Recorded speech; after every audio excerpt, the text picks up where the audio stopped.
네, 이항영의 뉴욕엔 서울입니다. 글로벌 증시 얘기를 뭐 안 할 수가 없는 상황이고요. 매일매일 그쪽에서 시작해서 전략들 세웁니다. MTN 이항영 전문위원 연결돼 있습니다. 위원님 안녕하십니까? 네, 안녕하세요. 이양입니다.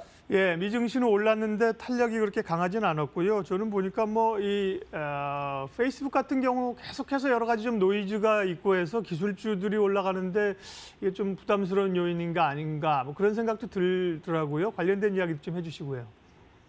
네, 맞습니다. 뉴욕 주시가 반등세는 지속했고요. 특히 다우지수가 4일 연속 반등한 건 큰 의미가 있습니다. 다만 보잉과 페이스북은 오늘 좀 하락하는 모습을 보여주었고요. 상대적으로 아마존과 그리고 애플은 오늘 상대적으로 좀 반등하는 모습을 보여주었는데요.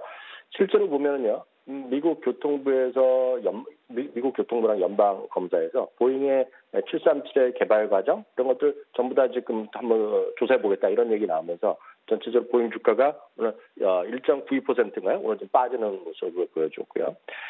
페이스북은 또한 최고 경영진 지난주에 2명 이제 그만두는 모습을 이제 발표가 됐었잖아요. 그래서 그런 것들이 오늘 전체적으로 좀 부담스러운 모습. 거기다가 증권사가 투자 의견을 이때 하향한 것이 니담증권에서 나왔는데 그러다 보니 오늘 페이스북 주가는 3.37%나 하락하면서 연중에서는 오늘 최대 오늘 하락폭을 기록한 하루로 일단 기록되어 있습니다. 그렇지만 기타 다른 여타 기술주들은 반등을 계속 주제했는데 특히 오늘 애플이 오늘 주가가 흥미로운 모습을 계속 보여주고 있습니다. 신형 아이패드와 아이패드 미니에 대한 기대감이 있었고요. 이번엔 가격보다는 결국은 서비스 매출에 대한 기대감이 워낙 크다라는 것을 계속 얘기하고 있습니다. 애플 주가는 1% 올라갔고요. 아마존은 기술적으로 보면은 201평선을 오늘 돌파했습니다. 아시다시피 S&P 500과 나스닥은 이미 201선 이해가 있는데 대표적인 아마존과 애플이 거기에 이제 못 미쳤는데 오늘 아마존이 202평선을 돌파하는 모습 1.74%나 상당히 이제 많이 올라가는 모습을 보여줬습니다. 다만 전체적인 시장가는 여전히 여전히 극과 극에 여전히 좀 엇갈리는 모습을 계속 보여주고 있는 모습인데 오늘은 두 군데 증권사 오늘 긍정적인 것은 크레딧 스위스부터 말씀드리겠는데요. S&P 500의 기존의 목표치가 2019년에 2,925포인트입니다. 참고적으로 지금 2,810포인트 언저리 와 있는데요. 이거는 3,025포인트로 제법 많이 올려놨습니다. 연말 대비로 보면 작년 연말 대비 보면 20% 위고요. 지금 가격 대비는 한 7% 정도 위로 올라갈 수 있다라는 그런 걸 보여주고 있는데요. 그것은 세 가지 정도 요인을 제시하고 있습니다. 연준의 금리 인상 자제하는 모습 이런 것들이 긍정적이다라는 얘기를 하고 있고요. 두 번째는 미국과 중국 간의 무역 분쟁이 좀 해소되는 그런 그림, 그런 것들이 여전히 긍정적이다라는 얘기를 하고 있고요. 인플레에 대한 우려감이 여전히 감소되고 있죠. 이런 그런 것들이 여전히 긍정적인 요인이다라고 이해를 하고 있습니다. 반면에 모건 스탠리는요, 오늘도 연일 계속 부정적 의견, 내지는 이제 보수적 의견을 얘기하고 있는데요. 모건 스탠리는 이번 오늘도 마찬가지입니다. 단적으로 이런 얘기하고 있는데요. 과거 2016년 같은 화려한 반등 장세를 기대하는 강세론자들이 많은데 결국 그들은 실망할 것이다라는 다소는 직설적인 표현을 레포트해냈는데요.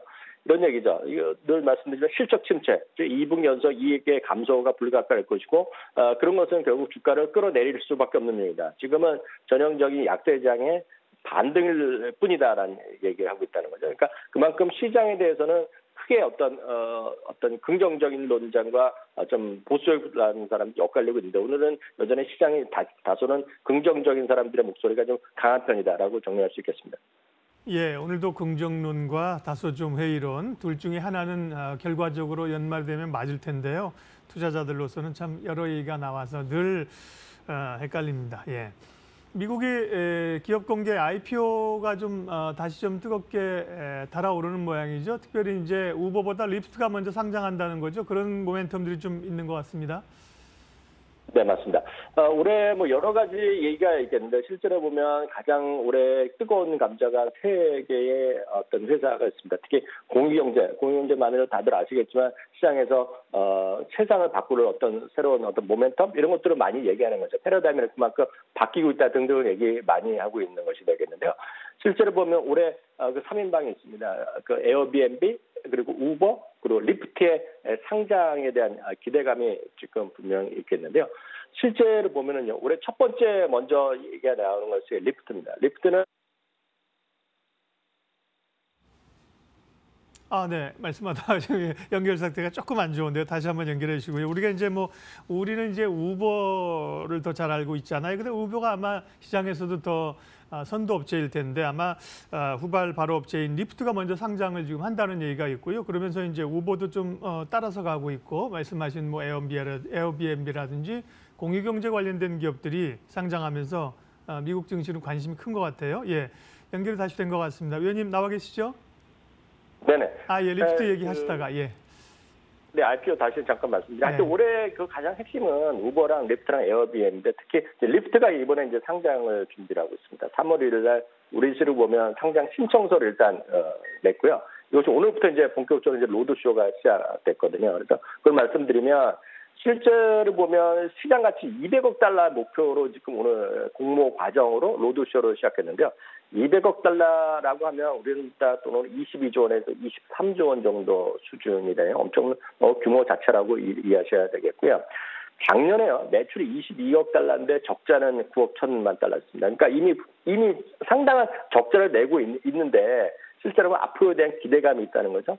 참고로 우버는 4월 중에 기대되는데 우버는 정말 시장 기대 가치가 지금 1,200억 달러입니다. 1,200달러 하면 말이 1,200억 달러죠. 이게 우리나라 돈으로 130조, 140조 원이면 실제로 보면 삼성전자나 삼성전자 우선주를 제외하고는 시가총액 2위부터 6위까지를 다 합한 정도에 되는 규모입니다.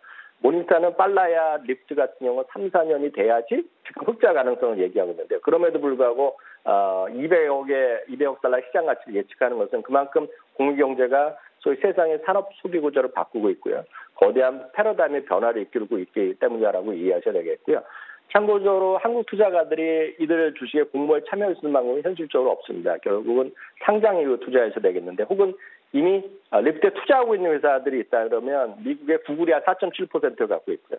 여러분도 워낙 잘 아시는 일본의 라쿠텐이 대표적인 일본의 초대형 인터넷 기업인데요. 이 기업이 11.6%를 갖고 있다는 걸 참고하시면 좋겠습니다. 네, 미국의 IPO하는 기업들까지 살펴봤고요. 특징주 좀 비교하면서 관심 가질 만한 기업 알려주세요. 워낙 잘 아시는 마이크론 테크놀로지다. 마이크론 테크놀로지가 이번 주 미국 시간으로 수요일 장마감, 우리나라 시간을 보면 목요일날 새벽에 마감하는데요. 작년까지 워낙 올라갔다가 작년에 하반기 들어서 주가가 완전히 반토막까지 떨어졌고요. 올해 들어서 그나마 24% 올라가고 있는데요. 크레딧 스위스는 미리 말씀드리면 마이크론 테크놀로지를 포함한 반도체 주식에서 세상에서 가장 공격적인 목표가를 제시하고 있습니다. 이 주식을 지금 여전히 90달러의 목표 주가를 제시하고 있습니다. 지금 가격 대비 거의 더블 가야 되는 건데요. 실제로 12개월 예상 에비타 대비 3.7배 가격밖에 지금 없다는 거죠. 과거 평균 7.6배인데 그래서 목표 주가 90달러에 제시하고 있는데 여전히 오늘 현재도 지금 이거 너무 비싸다. 여전히 20% 더 떨어진다는 의견도 있다는 정도로 반도체에 대해서는 극과 극의 시각이 있습니다. 무슨 말씀이냐면 삼성전자가 훨씬 더 좋은 회사가 큰 회사인데요. 삼성전자의 의견도 마찬가지일 수밖에 없습니다. 펀더멘탈만 보면 삼성전자의 의견은 여전히 극과 극일 수밖에 없고요. 물론 하반기에 좋아진다는 얘기하지만 제가 냉정히 봐서는 주가가 올라가면 그런 얘기 나오고 주가 밀리면 그런 얘기 딱 들어가는 건데요. 그것은 왜냐하면 펀더멘탈은 지금 설명하기 쉽지 않습니다. 삼성전자도 마이크론 테크놀로지. 다만 삼성전자는 늘 말씀드리지만 대한민국의 대표주자 거기다가 이머징 마켓에서 시가총액 3위를 차지하는 기업일 정도이기 때문에 여전히 삼성전자는 갖고 있고 이게 중요하지 매매를 해서 싸게 사고 비싸게 팔고 이런 매매 관점에서 생각하시면 답을 찾기가 쉽지 않다. 여전히 장기 매수 의견 드리겠습니다. 예, 이항영의 뉴욕앤서울 이항영 전문위원님 함께했고요. 중간에 연결할 때가 조금 고르지 못한 점 양해 말씀드리겠습니다. 위원님 수고하셨습니다. 감사합니다.